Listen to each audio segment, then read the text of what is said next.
definitions. I mean, we can't talk about cultural diversity if we don't define it first. And obviously cultural diversity is a two-word concept. We'll talk a little bit about culture. I want to ask you to tell me, or tell everyone, what do you think, what comes to your mind when you think about culture? I know you're eating, but I'm not going to give you the answer. What do you think, what comes to your mind when you think about culture?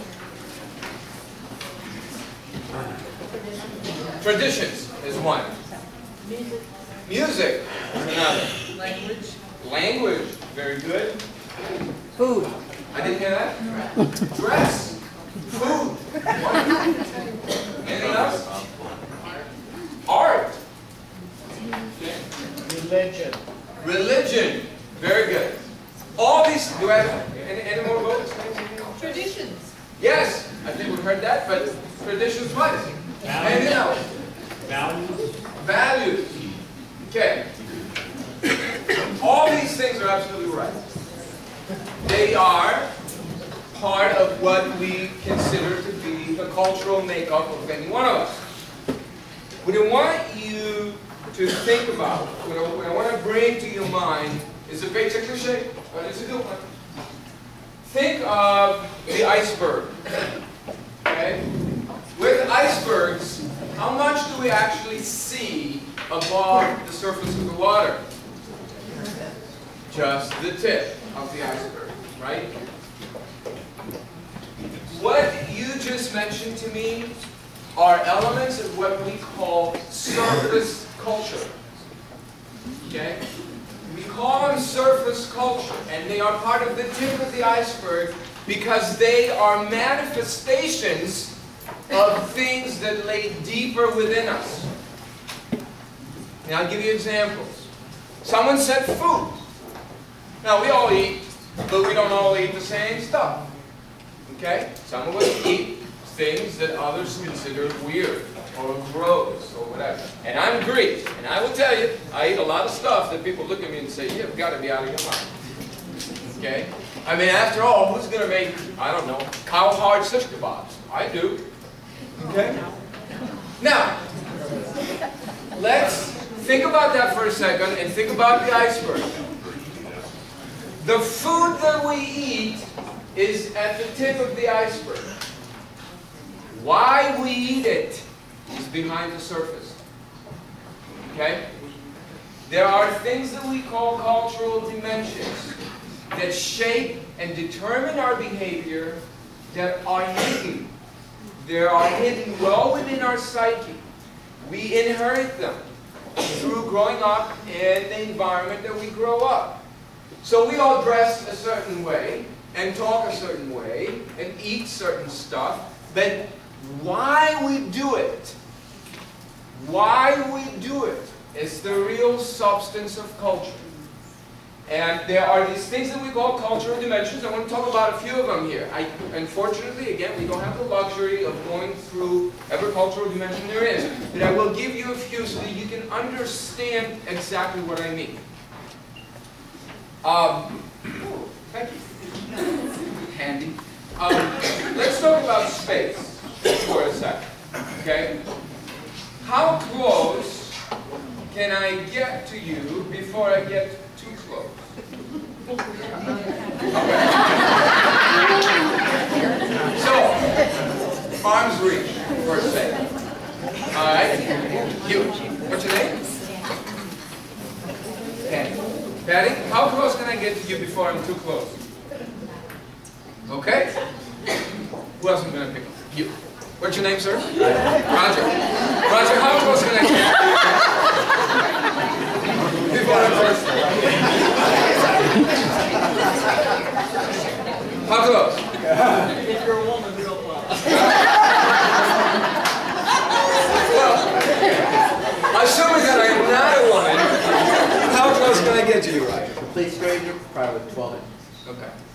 12 inches is pretty close. All right. Okay.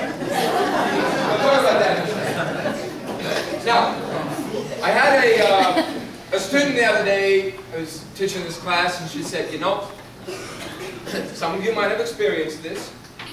Says in a cafeteria, having lunch, minding my own business. And this other person comes and says, "Ooh, what is that you're eating?" And almost put her finger in my food. Okay, and I just was upset about that. I was like, back off. And of course the person that did that was taken. And you walk away not really knowing exactly what took place there. And what took place is, we had two individuals.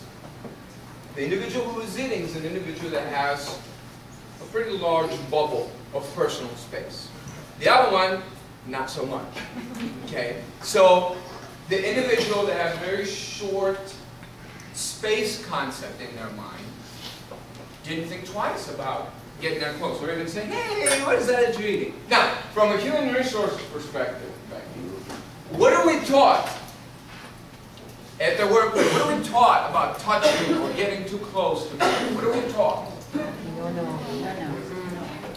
That's not something you necessarily want to go around doing, right?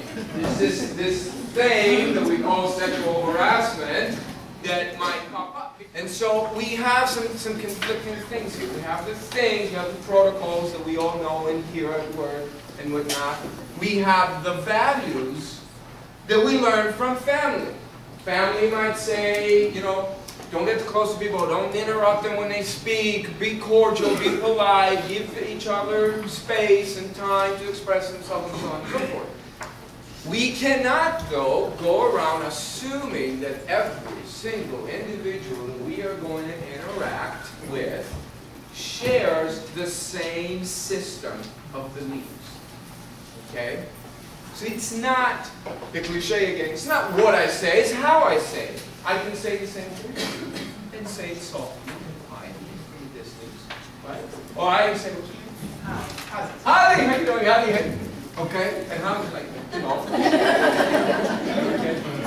Same words, but how I deliver them.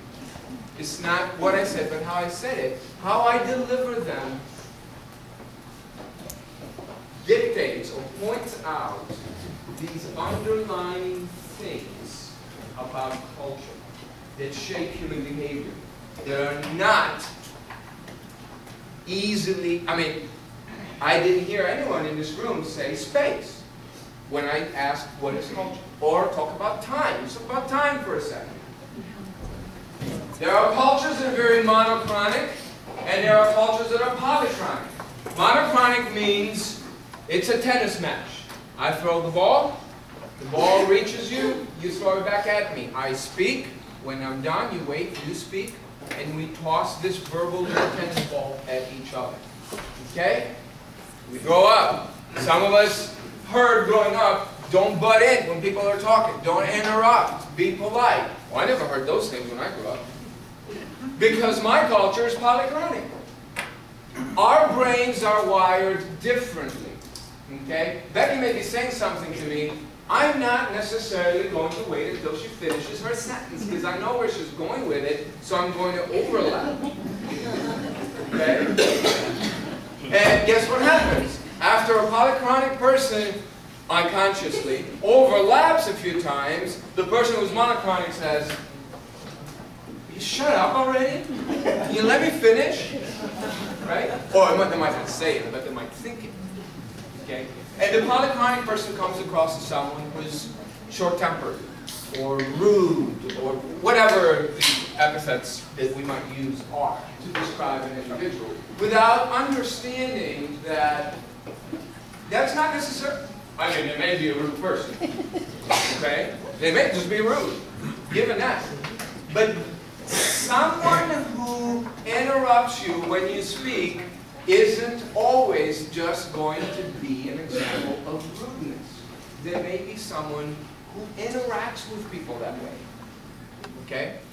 So, your average monochronic person with a long space bubble just sits there and it's like, it's like jumping double dutch. When did I get in? I don't know. When is the right time? Right? Because they can't figure it out.